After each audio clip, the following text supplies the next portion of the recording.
आई बाप जिवंत असता तू नाही केली सेवा,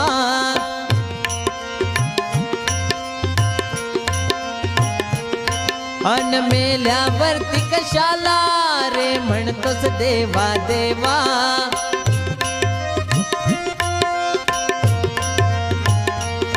आई बाप जिवंत असता तू नाही केली सेवा, अन मेल्यावरती कशाला रे म्हणतोस देवा देवा।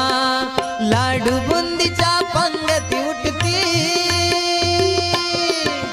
लाडू बुंदीच्या पंगती उठती, बसली तू जेवाया, काया झिजवून तुझ्या शिरावर धरली कृपेची छाया रे वेड्या। मिळणार नाही तुला आई बापाची माया, मिळणार नाही